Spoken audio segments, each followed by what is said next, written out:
Hello, thank you for coming to demonstrate policy debate for my classes. So Will is on the affirmative side, and I am going to recognize him for a 5-minute constructive speech. Whenever you're ready, Will. I will start my time now. First of all, thank you everyone for being here. I'm excited to discuss the resolution today. The U.S. federal government should raise the minimum wage to $15 an hour. So first, we'll be looking at my first advantage, which is the current labor shortage right now.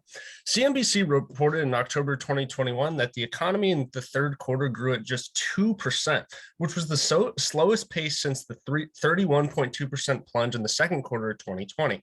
One reason is because of the labor shortage. In a June survey from Flex Jobs, they found that 48% of workers right now were frustrated with job searching because they only found openings for low-paying jobs. This actually follows a trend that's been happening in the United States since the 1970s. As Pew Research reported in 2018, today's real average wage growth has about the same purchasing power it did 40 years ago. In fact, year-over-year growth has hit dangerous levels. Even during high inflation years, the 1970s and early 1980s, average wage growth jumped from 7 to maybe 8% year over year, whereas the past 5 years, year-over-year growth has averaged just between 2 and 3%, showing a huge shift in the way workers have been compensated for their own labor. Not only that, but data collected by the School of Industrial and Labor Relations at Cornell University shows number of workers on strike currently right now increased in October, signaling that workers are fed up with the actual compensation that's happening. And the New York Times has reported that the Labor Department recorded the highest number of job openings since it began keeping such data in 2000. All of this uniqueness goes to show you that right now there is a current need for one, more compensation for workers, but also an ability to solve the labor shortages that we see right now. Let's look at our links to what happens if we don't solve this. Basically, when we allow wages to stay stagnant, we increase the potential for further economic stagnation within the status quo. Look to a recent survey by the IPC Trade Association that found that 9 out of 10 manufacturers right now said that complain that the time it took to produce goods has increased, and 1/3 report delays of 8 weeks or more, meaning that the labor shortages that are happening right now are hurting our potential economic growth, which we brutally need because of the stagnation that happened because of the coronavirus pandemic. Not only that, but a lot of political outcomes rely on the fact of us being able to rebound. Look to Joe Biden's Build Back Better agenda, which is being stymied by inflation right now. The only way to actually really meet the inflation in our current status quo is to raise the minimum wage. Not only that, but when we see when we see workers not being compensated, companies will be fed up and outsource these jobs because of increased strikes that we already talked about further. So let's talk about the impacts. The impacts are clear: economic recession, especially in stagnation, and potential stagflation that we see with high inflation, high consumer prices. And not only that, but we know in economic downturns, environmental degradation keeps happening because we have to rely on old energy means because we aren't as progressive in our economic policies. When we look to our solvency, when the United States federal government passes the plan today, not only do we see one of the most unprecedented, largest labor wins in the past 20 years for a group of people that we know have been fed up as per our uniqueness, but not only that, but we galvanize workers to create more, which allows for more consumer spending. We know consumer spending is one of the big ways that we need to jump back. And consumer spending has always been a big pivot in terms of the economic analysts that we see and how to recover. But we don't see that happening because one, goods are not coming out because of supply shortages and labor shortages. And two, because people don't have their paychecks, because we link back to my purchasing power argument where the workers just don't have the same purchasing power. And to put that all together, you get an economy that's not really working as much. When you give people that extra $7.50 in these cases, or in certain areas it's already reached to $15 an hour, not only do you create a baseline for what people should be compensated at, but you're giving them more of an ability to spend, especially in the holiday season when we're talking about right now in the time frame. We can expect that people will be able to spend just like they did with the stimulus checks, just like they did with a lot of the government support, and that helps us get out of this rut. And that's super important because, like I said, this is a brink argument that we're talking about right now. And sorry, I didn't put this earlier in the debate, but we should be weighing this debate on net benefits. Who can create a net beneficial scale. And when we're looking at a potential labor crisis of huge strikes happening, when you have wages that are not happening and a huge supply shortage that is happening because of that labor shortage, you see that we need to pass the plan now to be able to create more consumer spending and to compensate workers who have not been compensated for the past 50 years. Thank you very much. Thank you. Okay, so now 2 minutes for cross-examination. Whenever you are ready, Olivia. Thank you. Let me just get my timer up. I'll start my time now. Since it's IPDA times, Will, how are you doing? I'm doing good. How are you today? I'm doing great. Excited to debate you. In your harms, you talked about purchasing power decreased. I just wanted to get the number on that. Yeah, so the real average wage today has about the same purchasing power it did 40 years ago, and that is per Pew Research Center in 2018. Now, you could probably think that that's gone up because of the inflation that we've seen in the economy in 2021. Okay. So how does increasing minimum wage get more people, or decrease the labor shortage? Where's the link there? So in terms of decreasing the labor shortage, we see per my argument about almost 50% of workers not looking for jobs because they're all low paying.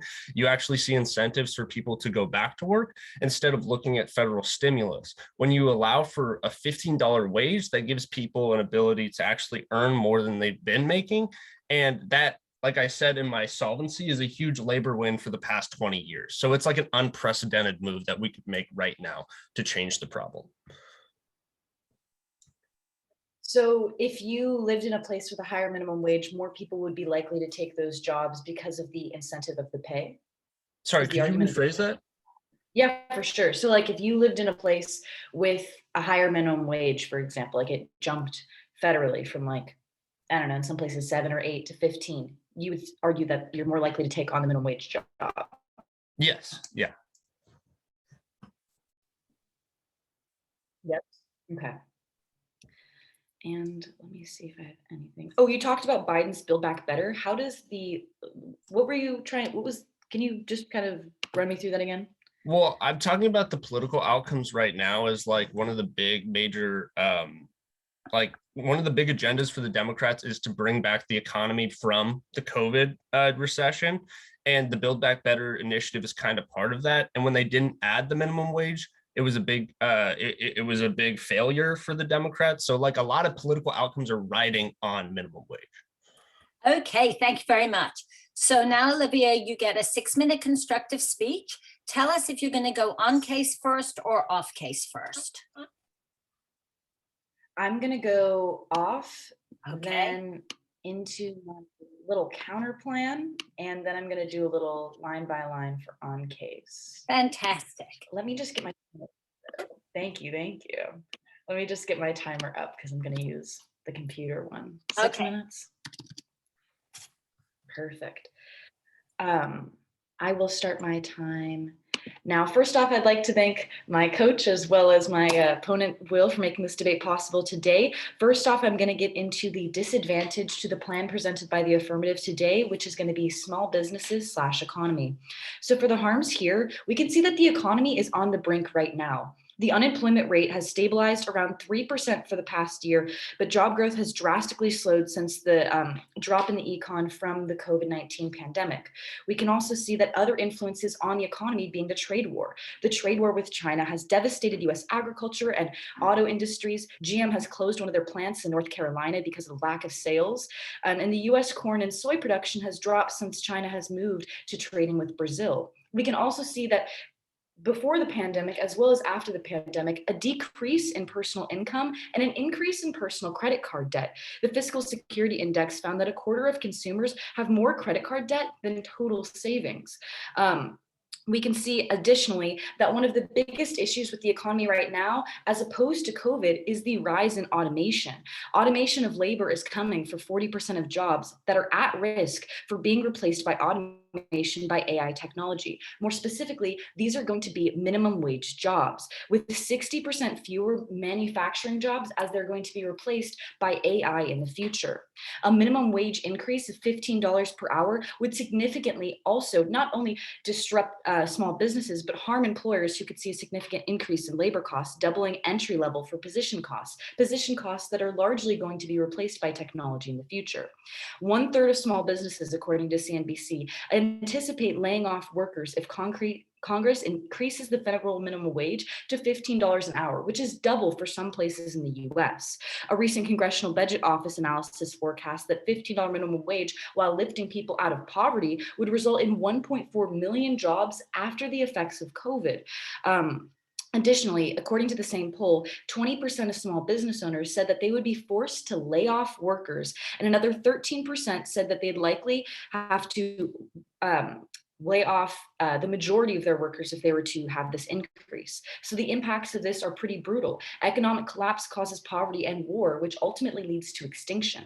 First off, starvation. More than 3 billion people live on less than $2 a day, and any increase in food prices and decrease in economic viability causes these individuals to die. Additionally, this lacks agency. Capitalism enables social mobility and agency through capital. This is key to maintaining value to life and enables the work and desired social status. Additionally, when the economy collapses, what ends up happening is countries, in an effort to secure resources for these poor people living in poverty, they go seek resources in other countries, forcing us to have interesting and not necessarily good collaborations with other countries that ultimately result in resource wars. And with the increase in nuclear weapons, we can see that this would go to mutually assured destruction, where ultimately we would see effects not only on the economy, but on people's lives, with people dying under net benefits because of the war that all of this would cause, as well as the environmental emissions from war would ruin our not only economy, the people, but the environment as well. We solve for this with my counterplan. The United States federal government will implement a universal basic income through Andrew Yang's UBI model. The plan increases consumer spending, which is exactly what the affirmative is trying to prevent, but we don't lose small businesses. Andrew Yang's plan gives every US citizen, regardless of race or class or gender, $1,000 a month when they turn 18. This means that every American will have $12,000 a year pumped into the economy. This is compared to an increase of $5,000 if we were to have a $15 minimum wage. We give them more than double what a federal minimum wage would do, which is better not only because these minimum wage jobs are going to be stolen by AI and technology in the future, but also it increases consumer spending more than double the plan of the affirmative. So if the issue is pumping money into the economy, we can more effectively do this through a universal basic income. We can see that Germany has a UBI and one of the strongest economies, not only in the European Union, but in the world, due to their ability for consumers to put money back into that economy.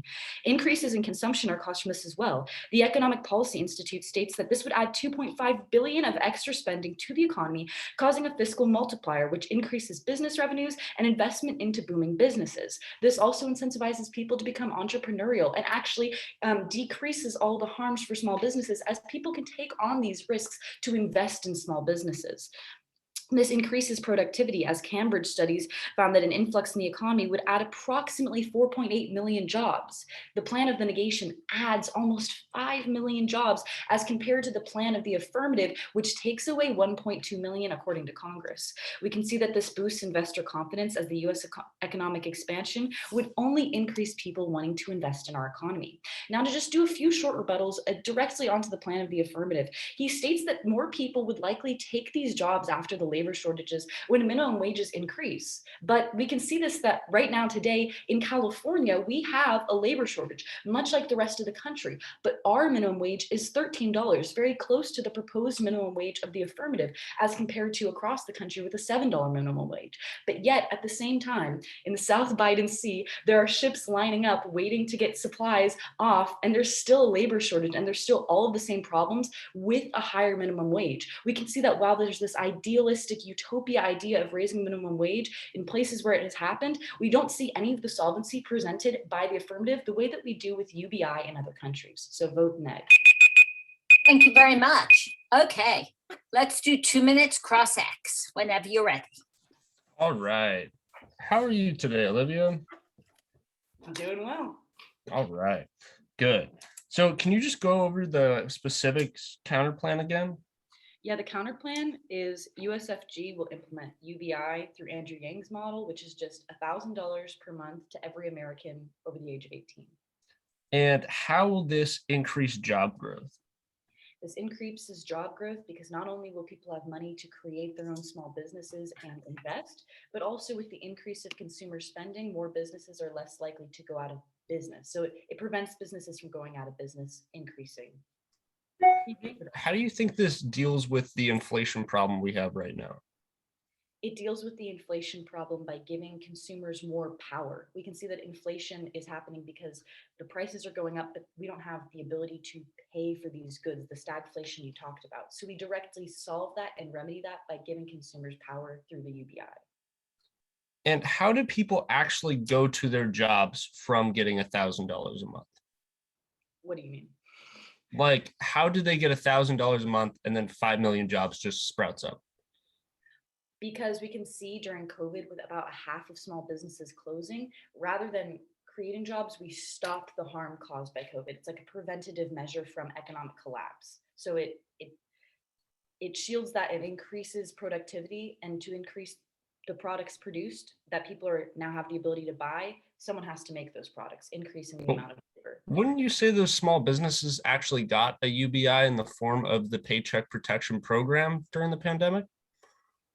It's impermanent as compared to the UBI, which would be a permanent solution to the stagflation that seems to have been happening since, in your case, the 1970s. Do you think your plan incentivizes people to work? The plan certainly incentivizes people to work. Germany with the UBI has one of the largest economies in Europe and is seen to be more economically productive than countries who don't have a UBI. Is Germany's UBI? Thank you very much. That's time. Okay, so now we're going to go into rebuttal. Rebuttal is very short. The affirmative will get 2 rebuttals of 2 minutes each. The negative only gets 1 3-minute rebuttal. This is so that the affirmative can have the first word and the last word for them to overcome presumption. So Will, you get just 2 minutes. Tell us where you're going. All right, great. I'm going to be going on just the disadvantage and the counter plan, and I'll leave responses to whatever was on case later. Sounds good. All right, I'll start time now. First, on the disadvantage of the small businesses. Let's first talk about how they're pretty much agreeing with the fact that the economy is on the brink right now. They talk about job growth and trade war worries and talk about the decrease in personal income within the status quo. But one of the things that they don't talk about is that a $15 minimum wage would actually allow people to service their debts better than a UBI. One, giving people the actual ability to be in jobs, which they don't actually solve for. And allowing for people to actually build up on upward mobility instead of relying on government checks each month. They try to say and pin this towards the fact that there's a rise in automation in the status quo. But let's remember that rise in automation isn't because of minimum wage rises. In fact, the rise in automation has happened in a status quo that has had a $7.50 national average of minimum wage, which means that automation is happening regardless of if we rise the minimum wage or not. It is the question that you're going to be dealing with today is, do you give workers more compensation for their work right now, incentivize people to participate in the labor force rather than just allowing for people to degrade, get hit by automation, and then stay at home like we saw in the COVID pandemic. And now that's what I'm going to talk about. When we look at their actual counterplan, we understand that implementing a UBI doesn't solve the problems we see in the labor shortage right now. We talk about people having the problems of not finding jobs that are paying enough. This doesn't solve that. This just allows people to get government checks. We saw with the stimulus and the Paycheck Protection Program that just giving money to people doesn't actually solve the problems. We've seen unprecedented wage growth in places like when we've seen job creation programs like the New Deal and how people were actually projecting upward mobility.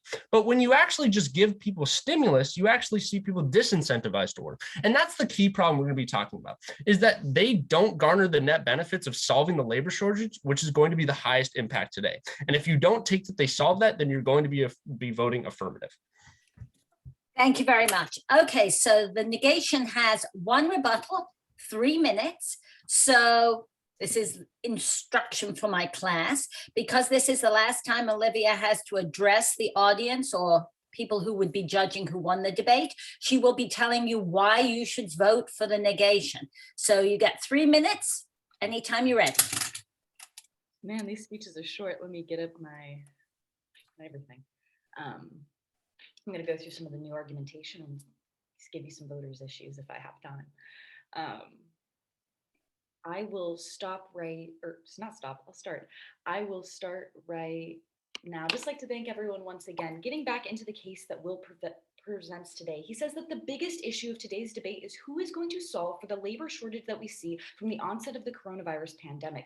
And I'm going to argue that the negation not only solves better, but is the really only way to solve when compared to a federal increase in the minimum wage. We can see that an increase in minimum wage would directly decrease the amount of jobs that we have by 1.2 million. This goes unrefuted. Neither does it go unrefuted that there would be an increase in 4.8 million jobs. He says that there's no connection from UBI and creating jobs, but he has no evidence to bolster this claim, while I have numerous pieces of evidence, both Germany, who has implemented a UBI, not to mention Alaska, who's had a UBI and had no impacts to their economy. The whole argument here is that essentially, as people get the monthly check, $1,000 per month, they now have the ability to spend money on things that they weren't able to spend money on before. If you're living in poverty, you have to make the dehumanizing choice between choosing things like medicine or food for your children. But with the addition of $1,000 a month, $12,000 a year, you now have the ability to have disposable income, spend money on industries that you were never participating in before, whether it's going to the movies or going to Disneyland. Now, all of a sudden, the jobs at the movie theaters have to be filled. The jobs at Disneyland have to be filled. With the increase in money that people have to spend, the products that they're spending it on have to be produced somehow, and they're produced by labor. This increases the demand for labor and directly increases the job market while preventing small businesses going down. He talks about how we shouldn't merely rely on a government check, but what's the difference between receiving a UBI check in the mail and receiving your paycheck in the mail that was dictated by the government? The only reason that your business would be paying you more is because the government mandated it. What is the real difference in that money? It's a similar system. Additionally, he talks about automation happening regardless. If automation happens regardless, let's go for a system that's going to solve and create 5 million jobs in places where these jobs are going to go out. Why are we increasing the minimum wage if we know, and he agrees, that these jobs are going haywire and they're going to be given to automation anyways? Why are we increasing that when we can solve the whole economic issue, when it's going to affect more people? He talks about the issues that people don't have jobs that pay enough. Well, why don't we give them a UBI so we have them working as well as receiving money that they're able to spend, because you're not able to live off the UBI, but it does give you that extra leeway. Really, though, when you're going to be weighing the debate today through the lens of net benefits, we're going to see that with the empirical evidence presented today, the affirmative simply loses jobs and de-incentivizes workers. As we can see, he doesn't refute the California statistic about how we have a higher minimum wage, yet we still have this labor shortage. In the world of the affirmative, we continue the status quo, one that increases the minimum wage, but ultimately solves for nothing. In the world of the neg, we consider a try or die scenario that ultimately saves lives. Thank you very much. Okay, the final 2-minute speech goes to the affirmative. This is Will's last chance to address the judges, so he's going to tell you why you would be voting affirmative. Whenever you're ready. All right. So let me just get my timer out. All right. I'll start my 2 minutes.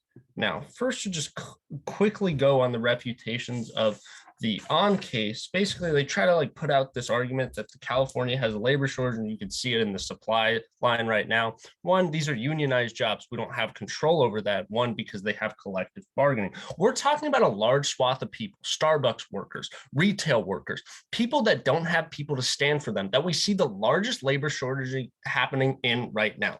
They don't explain to you how they get away from the incentivization to not work, as we saw in the precedent set by the stimulus and other paycheck protection programs. They just say, well, it'll create jobs, but we need to understand we're in a unique situation. We're not talking about some utopian economy that we could put this policy in place.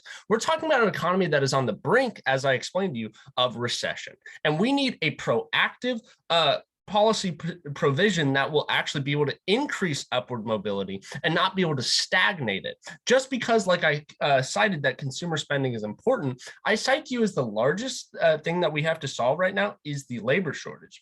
When they don't contend the fact that, one, this doesn't increase your necessary purchasing power because we're not actually adding to your actual wages, we understand that the affirmative has a clear advantage and the clear voting position on being able to solve the labor shortage today. Not only that, but we are able to avert potential strikes, and we're able to give a huge win to labor advocates, which UBI doesn't do because it's not connected directly to labor, and averts the harms that we see presently uniquely in the status quo. What that allows for us to do is to jumpstart our way ahead of this recession that we're dealing in now, and allow for better economic growth where we could put in place things like UBI. But right now we need a proactive decision for upward mobility. And for that reason, you're going to be voting for the AF on a net beneficial scale. Thank you. Thank you both so much for demonstrating for my class. Let me just stop the recording and then we'll chat.